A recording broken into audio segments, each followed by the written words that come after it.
A warm good morning to all of you. I welcome you all to the history class. In our previous class, we had started the third topic, that is towards civil disobedience. Before proceeding to today's topic, let me do a quick recap with you all so that it will help you all to clear all your doubts regarding this topic. So, towards civil disobedience, we already know that in 1922, Mahatma Gandhi withdrawn the non-cooperation movement. Why? Because of the Chauri Chaura incident at Gorakhpur. It really shattered Mahatma Gandhi, and he was very much sad as people had broke out his principles. He used to follow the path of non-violence, but in Chauri Chaura incident it was full of violence. As non-cooperation movement was withdrawn because it was becoming violent in many places, Gandhi thought that before any kind of mass struggle, people should be properly trained. Okay, so this was his perspective. After that, some of the leaders in Congress were very much tired of mass struggle and they want to participate in the council election. So they wanted to participate in the election. As a result, they could oppose British policies and also argue for reforms. In this particular time, C.R. Das and Motilal Nehru formed the Swaraj Party, but Jawaharlal Nehru and Subhash Chandra Bose was against it, and they did not participate in this particular party because they used to believe in mass struggle. Now, after that, we will know about the economic condition of India. The economic scenario actually of the whole world was not good at that particular period of time. Because of World War I, every nation was fighting for economic depression. Worldwide economic depression was that as a result agricultural price began to fall. Agriculture goods export also declined. Peasants found it difficult to sell their harvest crops and pay their revenue. So it was the economic condition of our nation. Due to economic depression, agricultural price began to fall. As a result, the export also declined and the peasants and farmers were not able to pay their revenue and sell their harvest crops. Britain set up commission under Sir John Simon. Now, this is very important.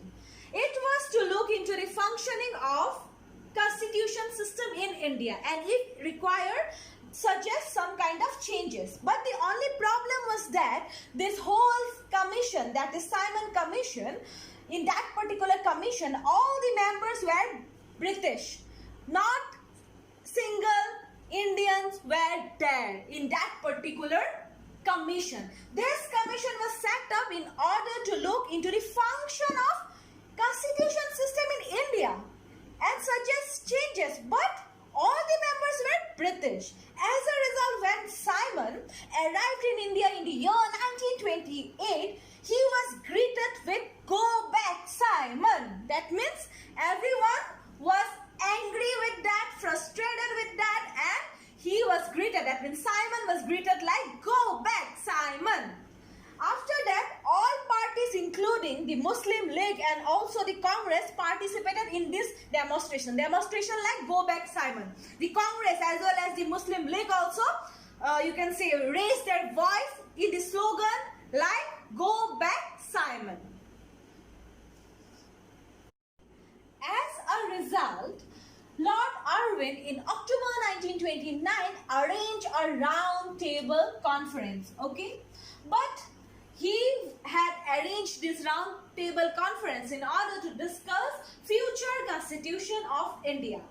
Congress leaders were not satisfied with this round table conference at all. So in 1929, under the leadership of Jawaharlal Nehru at Lahore Congress session, you have to remember this session, okay? For MCQ it might come, and map work also, this is very important. So in 1929, under the leadership of Jawaharlal Nehru at Lahore Congress session, people demanded what?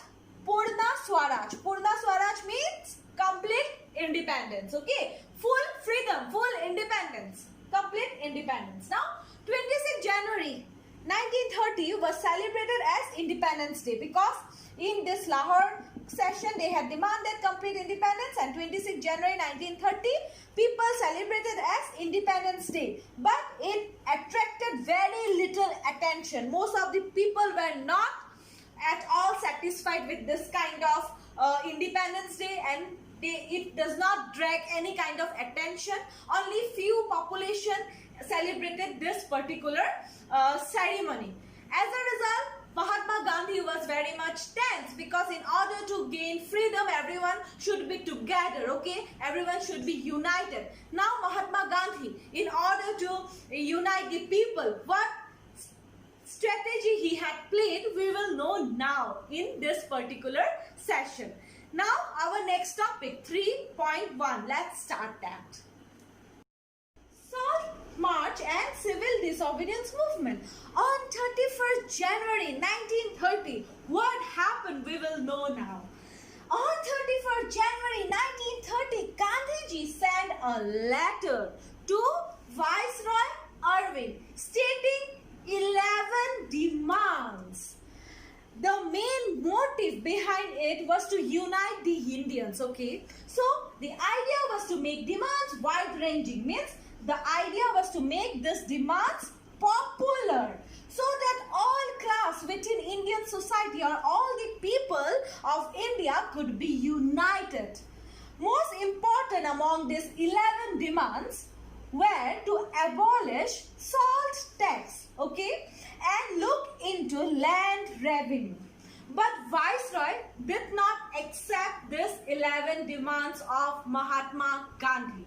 Then Mahatma Gandhi in March 11, 1930 gave an ultimatum to Viceroy Irving that if demands were not fulfilled, then Congress would launch a civil disobedient movement. But Viceroy Irving was not at all negotiable. Okay, he was unwilling to negotiate. Why Mahatma Gandhi had selected the salt problem or the demand like salt tax, we will know that also now. Reason behind it was that salt is an essential item, okay? So Gandhiji selected the salt issue in order to fight against the British government. Gandhiji selected salt as because salt was something consumed by rich as well as poor people of the society. All had to pay tax to the government. The main problem was that salt was an essential food item, but everyone had to pay tax to the government. So salt tax was paid by the richer as well as poorer section of the people living in Indian society. Government had monopoly over salt production. The word monopoly means government had power, you can say, on salt production, and no one else could produce salt rather than the British government. It was also one of the serious issue. Civil disobedience movement now. In simple words, civil disobedience means not obeying government laws and policies.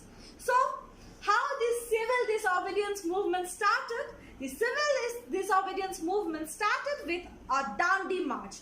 About that in detail we will know in our next class, that is on Wednesday. I hope you have enjoyed my today's session, but before signing out, let's do a quick recap. Today we had started salt march and civil disobedience movement here in this particular part. Number 1, in order to unite the Indians, Gandhiji had selected this salt issue because salt was something consumed by rich as well as poorer section of the people, and they had to pay tax to the government. Government also had the full power to produce salt. No one else could produce salt rather than government. Civil disobedience in this simple word means not obeying government laws. Why Gandhiji had, you can say, launched this civil disobedience movement? Because Gandhiji had written a letter demanding 11 issues, okay, a letter to Viceroy Irwin of 11 demands, but Irwin was not at all negotiable. He was, you can say, not at all able to negotiate with Mahatma Gandhi. So as a result, Mahatma Gandhi had to launch this civil disobedience movement. Thank you all. I hope you were clear. But if you have any kind of queries, feel free to contact me. I'm here to help you all. Thank you.